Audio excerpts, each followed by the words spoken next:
So many people do wonder why on earth Elvis was considered stupid.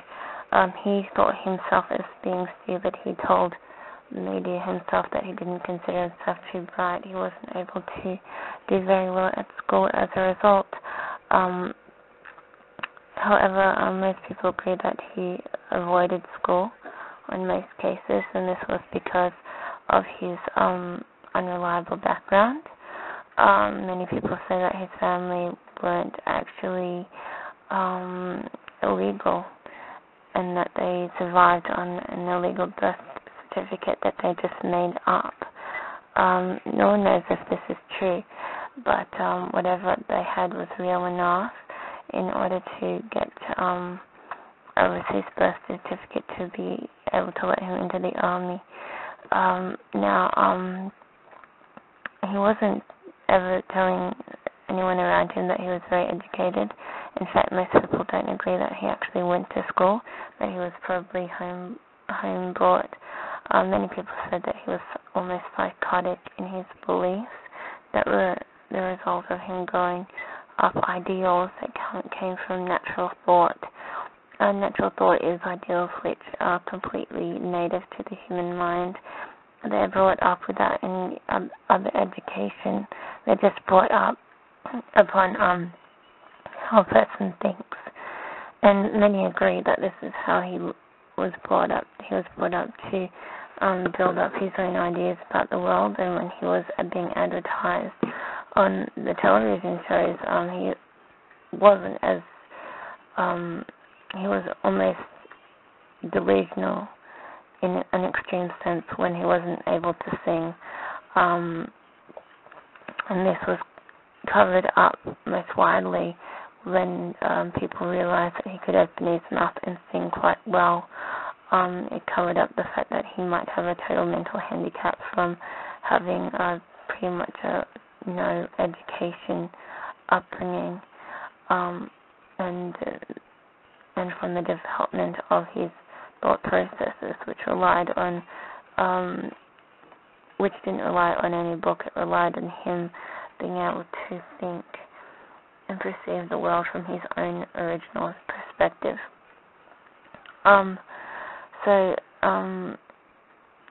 The military, expected Elvis to want to rise up with the military. They expected him to want to go into business world where he would be able to work and earn a living, and perhaps, even earn a good living.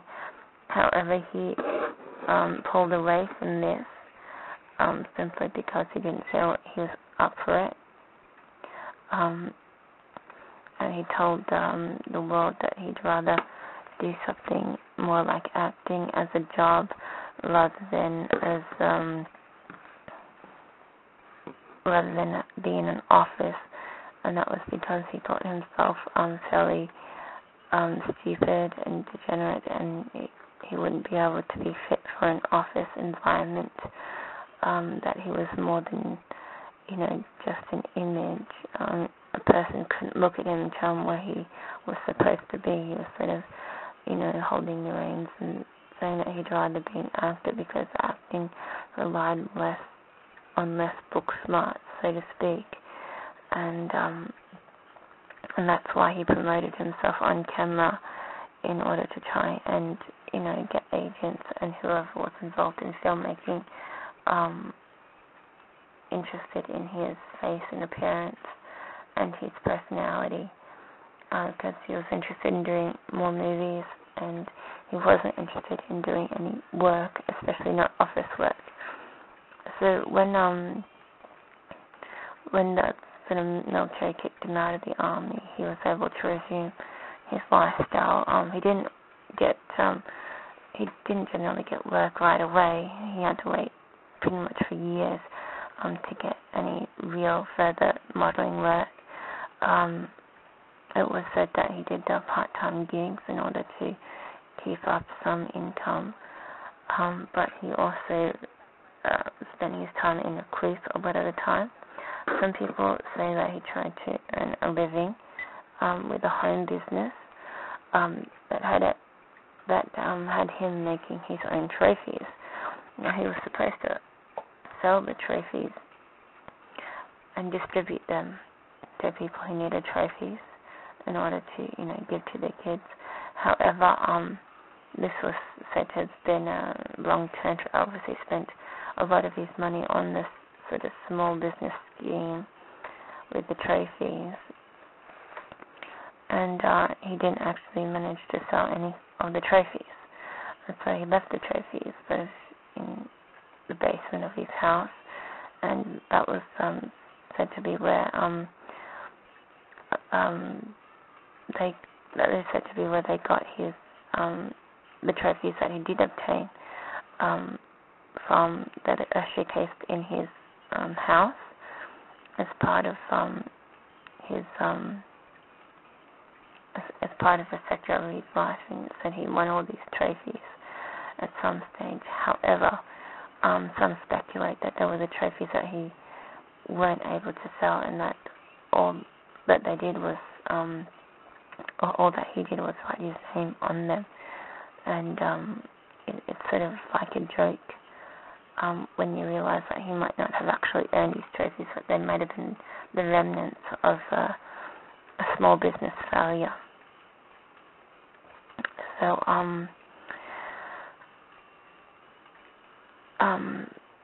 so that seemed to have been Elvis. Most people want to put Elvis up against someone like JFK. They think he was Harvard quality, and that he was able to actually turn himself into JFK. People do say that he was JFK as well as Elvis, and of course JFK was supposed to have been a very smart military person. He was able to do his military work. He was able to win his awards. He was able to go to Harvard apparently, and he was able to get straight A's. So this seems a sharp contrast from Elvis Presley himself. And most people say that if that was Elvis, he would have been essentially brain dead. If that was Elvis, his face would have been a hoax, that he was unable to think so intelligently.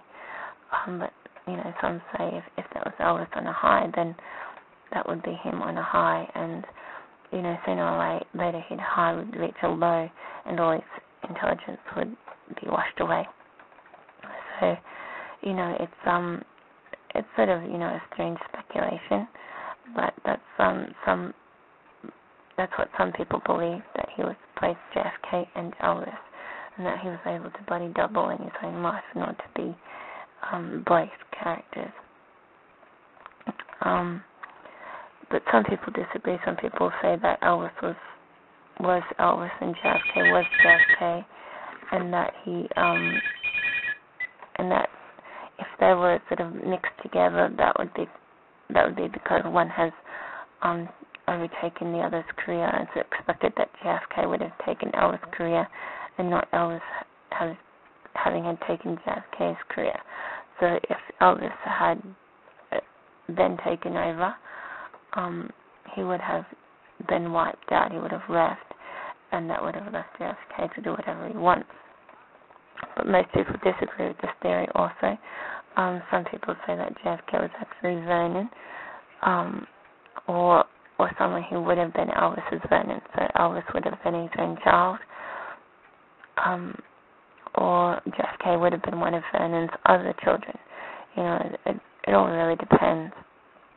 But there's a lot of speculation, and as people try to link the two together, at the end, the whole assassination attempt was, due to a long-standing feud between who was Elvis, who was JFK, and who needed to sort of be killed to get out of the way. It was assumed that JFK needed to be killed to get out of the way. However, some speculate that on the day it wasn't actually JFK himself, it was actually Bruce Lee who was body doubling for JFK, because JFK had turned back into Elvis in order to sneak away from his work, and that when Bruce Lee had taken the chains in order to be JFK for a day, it had been with government consent. They had drugged him up in order to appear as JFK, and then they had sent him to work. And not everyone on JFK's team actually knew that JFK was supposed to have been killed on that day, so there was a broken connection between what was going to happen. And so some people say that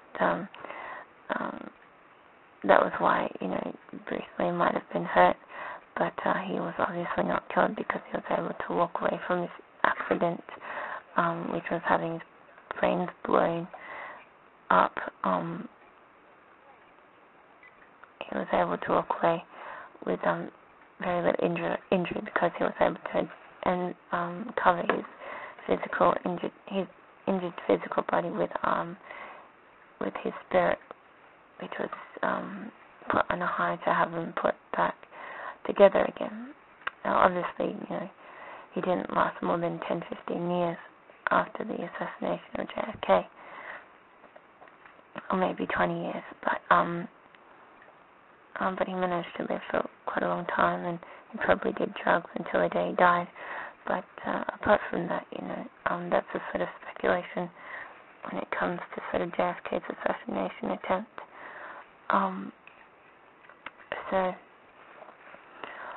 Many people believe that the real Elvis was actually under the doctor who was giving the autopsy, and that when JFK later showed up, when he was giving briefly his autopsy as JFK, the other Elvis, JFK, Presley, actually killed the German doctor who was actually supposed to have been Elvis Presley, and he actually put him in the coffin instead, and that JFK was able to live as Elvis afterwards as well. And that is why in JFK's grave there might be another person who is regarded as being Elvis Presley, and whatnot. So, obviously, they think that JFK, ended his life as Elvis and was buried in his grave as well. So that's why, the JFK Elvis will also be found in Elvis's Graceland grave. So, but that's a very large speculation that comes with there being a split between Elvis in the beginning and Elvis in the middle, and to Elvis in the end. I mean, Elvis did have a wandering image, which seemed to change. I mean, he was put under harsh speculation from the beginning. No one really thought he had any right to be a celebrity because he was considered an illegal alien. He had illegal alien looks, and what that means is another person's spirit or an alien spirit had actually overtaken his brain in order to allow him to be able to be who he was.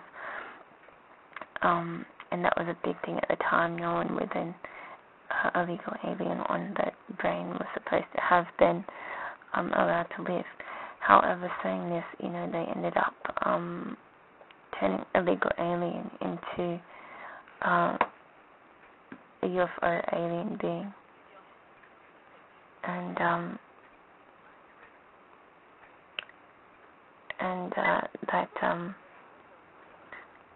so that probably saved Elvis from a lot of speculation.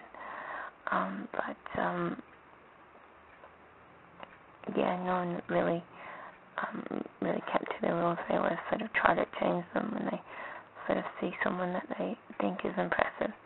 Elvis was impressive at the beginning from a viewpoint, but he wasn't always, he wasn't liked fully. Most of the time he was told to get lost because he wasn't really one with the people around him. So that's what you can probably get out of the whole conspiracy around Elvis. People do often want to know if there's any difference between one Elvis to another. People think it looks different in the movie. Some people say it looks like a girl, others say it looks like a boy. and sometimes he looks like, grandma or something. People do wonder if it's just drugs and work that have made him change his looks, or whether he has been body doubled in his career. They want to be able to pick the real Elvis from the bunch of Elvis. But often they sort of falter and they give up, and then they either watch Elvis or put him away, because they don't really like to continue to speculate so heatedly.